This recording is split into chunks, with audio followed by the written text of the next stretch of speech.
Kung meron po sigurong dapat sisihin kung bakit nagpatuloy ang ICC, yun na rin po ay ang dating administrasyon dahil hindi sila agad kumilos patungkol dito sa mga kasong ito na nirereklamo patungkol sa madugong war on drugs.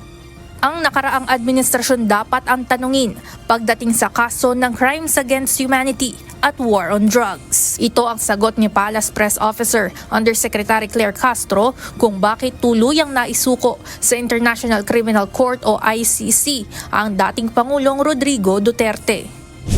Ayon kay Undersecretary Castro, hindi dapat ipapasan sa kasalukuyang administrasyon ang imbestigasyon sa dating Pangulong Rodrigo Duterte dahil noong nakaraang administrasyon pa, naisampa ang kaso mula sa ICC. Muli, ibabalik po natin, hindi po ba dapat sila nga muna ang nagsimula?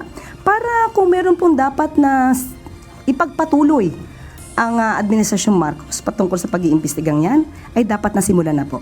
So, wag natin ipahid ang kasalanang ito sa administrasyon ni Pangulong Marcos.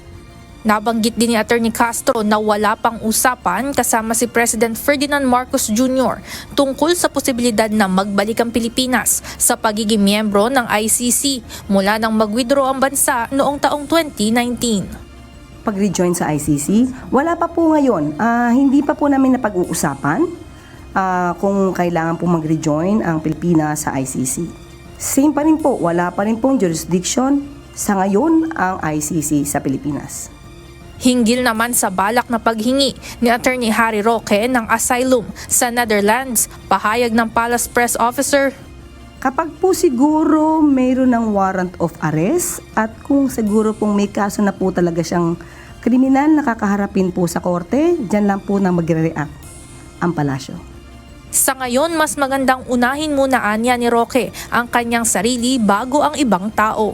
Bukod dito, hindi rin tututulan ng pamahalaan si former Senator Leila de Lima kung voluntaryo itong tetestigo laban sa dating Pangulong Duterte at kung papayagan naman ito ng International Criminal Court. Ivan Alvarez, UNTV News and Rescue. Diyos ang aming sandigan, serbisyo publiko ang aming pinahahalagahan.